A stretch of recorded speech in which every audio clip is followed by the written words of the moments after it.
What's going on, guys? Welcome back to another video. It's Credit Fiend here. Today we got the Toronto sweatshirt on, you know what I'm saying, from Toronto, you feel me? We got the laptop here and we're gonna be telling you guys all about how to get that credit to crypto. So first things first, we got to go ahead and pull up Coinbase. Now I'm going to have the screen pop up and I may have some screenshots come in for the mobile version too, but everything that I'm doing on the laptop is the same thing on the mobile. So it might be in a little bit of a different location, but it shouldn't be. It should be all relative. It should be all about the same. So you should be able to take one and bring it to the other. So let's go ahead and do this right now. So obviously you only see $1.17 on here because all of my crypto is not on an exchange. Okay, first things first. Do not keep your money or your crypto on an exchange for long unless you really want to, because it's dangerous because it can be hacked or blah, blah, blah, whatever. But Coinbase is, I would say, the safest bet to go if you are going to leave it on an exchange, because they do hold assets, I believe, for BlackRock as well. So BlackRock is a huge financial institution, like one of the biggest in the world, if not the largest in the world, BlackRock. And they do hold Bitcoin for them. So they are pretty safe. I do normally keep money on here, but they be having a scheduled maintenance. So sometimes their website is down. So that means you won't have access to your money. Same thing kind of like with the banks, except for this does not have FDIC insurance as I speak now. It doesn't. So maybe in the future it will, I don't know. However, let's get right back into this, okay? So this is investing. So there is no FDIC type of thing because it can go up, it can go down, blah, blah, blah. You're not guaranteed anything. So let me go ahead and get that straight off the bat. All right, so let's just navigate the website and let's see what we got here. So first page is the home page. And then your next one would be my assets. So this right here is where you would go down if you did have crypto in here, and you would see what crypto you have, the balance in US dollars, your return as of today, and what the price is, okay? So transactions will give you a list of obviously your transactions whenever you bought or you sold or anything like that. The explore page is what's going to allow you to go ahead and look at all the different cryptos that they do offer on Coinbase, okay? You'll see your top movers. That means whether they went up a lot today or they went down a lot today. So you can scroll through here and potentially find opportunities, okay?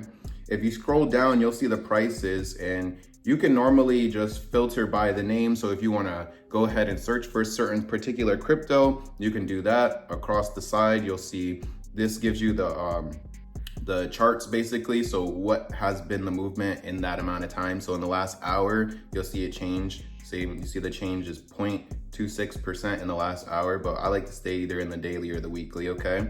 And you can filter by all assets, tradable, top gainers, top loser. Tradable assets means all of the ones that Coinbase has as of this moment, okay? They all will give you all assets across the board, okay? So sometimes they will have certain cryptos on Coinbase that you cannot specifically buy, but you can look at the chart and you can do all that stuff, or you can go over to Coinbase Wallet, but we'll have to make that a separate video, okay? Coinbase Wallet is a completely separate thing, so don't get this confused with Coinbase Exchange. You do have a wallet on the exchange, but there's also a separate wallet, which I said again, we'll get into that later.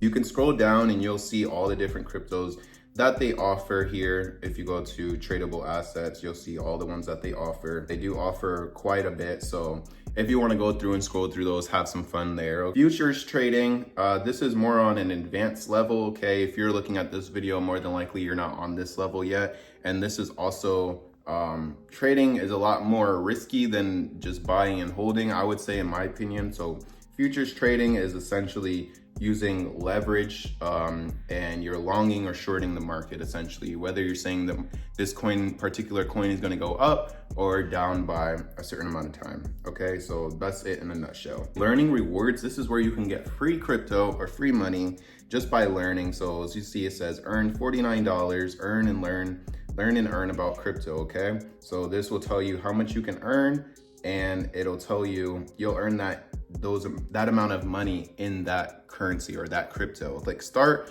you learn, you go through the different tests and quizzes, and they will reward you.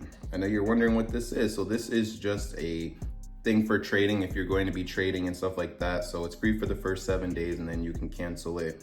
Essentially what this is going to do is going to give you 0 trading fees, but for a certain monthly price. So every time you buy or you sell crypto, it has a fee, okay? So the fee could be large, it could be smaller, but I'm gonna tell you how you can make it the smallest. amount, okay? So to make your fees the smallest amount whenever you go to buy, you'll want to switch on Coinbase Advanced Trade. Once you click Advanced, it's going to look a lot different. So don't get scared by this, okay? This is how you're going to get the cheaper fees without doing Coinbase One. Now, Coinbase One is going to have 0 fees and you pay just a monthly amount, but that's if you're trading a lot. If you just want to go ahead and you want to buy something or you want to sell something, this is the way to go. When you first go on Coinbase on your app or online, it's going to be the regular Coinbase, okay? When you go to buy or you go to sell, for instance, when you go to buy crypto, like let's say it's only $10 or $20, they're gonna charge you like $2 or $3 off of that, okay? And that's a lot. If you're buying only $10 worth, you don't wanna pay $2 or $3 in fees. That's 20-30%, okay? That's a big move, okay? That's a lot. All right, in crypto, things can move very fast, but at the same time, if you're buying and holding and you're going through different ones, that's not what you want to do. So go ahead and turn on advanced trade, whether you be on mobile or on the computer. First things first, you'll see that this has changed. So right here, it says spot. Spot means what is that crypto price on the spot? All right, so that's what spot means, spot price. And what you can do is you can go and click this at the top and it'll give you, so you'll hit spot right here. And what this is saying is, this is saying ETH to US dollar. So basically it's trading against the US dollar, which means that it's in terms of US dollars. All right, so don't let that confuse you. This just means that you're using the US dollar, so that's what you are going to use. So just ignore that part, okay? If you see USDT, that means that you need to buy USDT in order to buy this specific crypto. If it says USD next to it, that means you can just add money from your bank account and you can go ahead and buy it. So if you need, you can normally filter this through here. I know on the app you can filter whether it's USD or USDT or buy Bitcoin or anything like that, but essentially you want to just look for the ones that say whatever the crypto is and then USD, okay? So let's say you wanted to go buy Bitcoin, all right? So you would just click Bitcoin. You would just click Bitcoin and then you would hit buy Bitcoin. So right over here, it says what you're using with cash, USD, like I said, or USDC, which is a coin, okay? And so what you're gonna do is you're gonna put in the amount of money that you wanna use in order to buy the Bitcoin. So how you do that, you just hit this little switch thing and then you'll see it switch to USD. See, if I hit that again, it'll switch in Bitcoin. So normally you wanna buy in US dollars because that's what's going to make the most sense mentally. So if you wanted to buy $20 worth, you'd put in 20 and then you would hit the buy button that's down here, okay? But right now it's saying add funds to continue because again, I don't keep my crypto on here. This is just for buying and then I switch it over to a different wallet, okay? So if you wanted to sell, you would hit the sell tab and it looks similar on the app. And then you would hit how much you want to sell in US dollars, or if you want to sell a certain amount of Bitcoin, you would type it in here and then you would hit that down there. Okay, so it's pretty simple. If you wanted to buy Ethereum, ETH USD, come over here, hit market order. Because if you hit limit order, it's telling you, okay, I want to buy Ethereum at this price and this price only. If it goes lower than this price, then I'll buy it, but it has to hit that price or lower in order for me to go ahead and do that. So if you wanted to buy Ethereum at only, let's see, 2,400, when it goes down to 2,400, you'd put that in here and then you would come down here and change the amount that you want to buy. Say you want to buy $20 at when this price for Ethereum hits 2,400, you hit 2,400, $20, and then you would hit buy ETH and it will not execute until it hits 2,400 or lower. All right, and same thing with selling. If you wanted to sell at a certain price, you would hit limit and that's the price that you would sell it at, okay? So the market price is normally where I like to go if you want to buy it right now. It's saying the market is this price, it's at this price in the market, and this is where I want to buy it. I want to buy it at market price. So this is when you want to execute a buy or a sell at this current moment, okay? So that's what you would do. Now to add funds, you would just hit the add funds and you would connect over to your bank accounts. Now, this is where it gets pretty interesting when it comes to how do you get the credit into crypto, okay? So I'm not telling you not to pay your bills or anything like that, but if let's say you have a phone bill, you'd pay your phone bill with your credit card and then you would use the funds that you would normally use to pay your phone bill to put into crypto. Now, why would you want to do this? How does this leverage or anything like that? Okay, so you have to be smart. I'm not gonna lie, it's a little bit difficult. It's more difficult than what it seems like. However, right now, a lot of coins are bottomed out. What it bottomed out means is that they're pretty much at their lowest point that at least I feel and a lot of other people feel like they're going to get with the amount of stuff that's been going on with Bitcoin hitting pretty much 69,000 today, 68, 69,000 today. Okay, so a lot of coins are not looking that great. However, if you went on here and you bought one, let's say, I don't know if they have it, but let's say it was a coin like, oh no, they don't have it on here.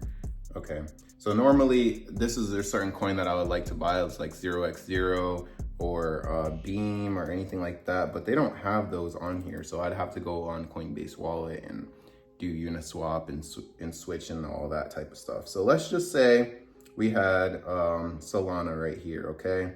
And let's just say that Solana was worth $100, okay? So I went in here and Solana was worth $100, and let's say my credit card has an annual, most people's, okay, so this is gonna be really high, but most people's interest rates on their credit cards are probably about 30% right now, since interest rates are still real high, okay? They just started lowering the interest rates. So that means that you need to make at least 30% or more in order to cover your behind for that year, okay? So if I start at January and I buy Solana at $100 and I buy one share at $100, which you can buy fractional shares. You can come in here and buy $50 or $20 like I showed you.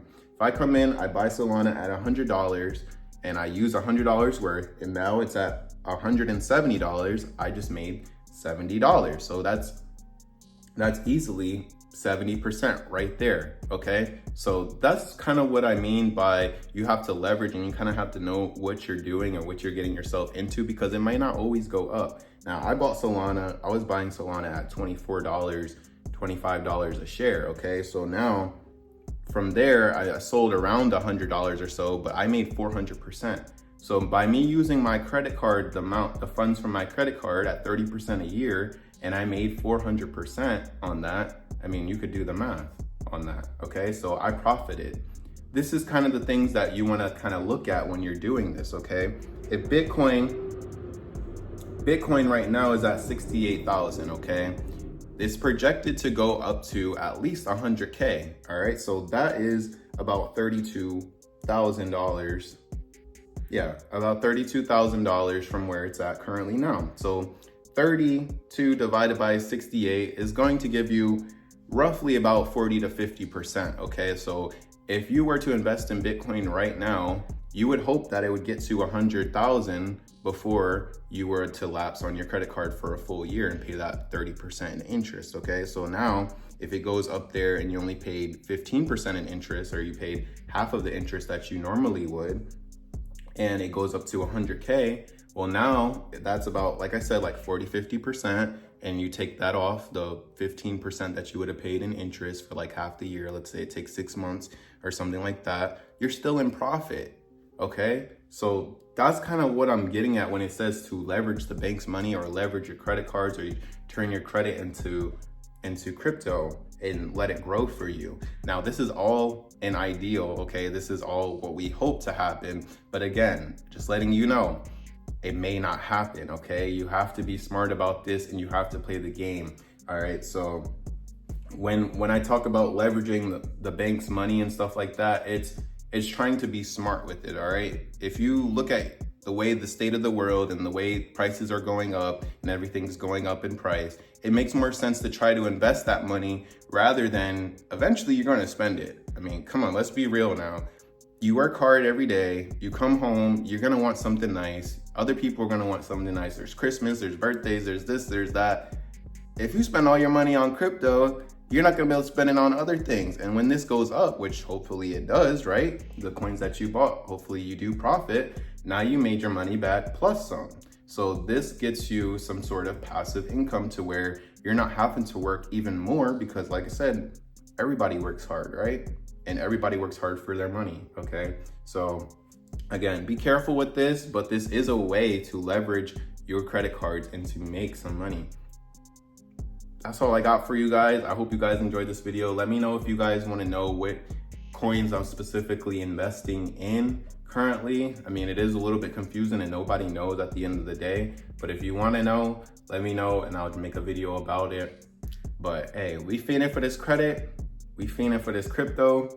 I got Elitepreneur Hub. That was my last channel, but a lot of people are not interested in crypto like that, but I am. And we about to make this bag, okay? So I'll catch you guys. We fiending for that credit. I'll see you in the next one.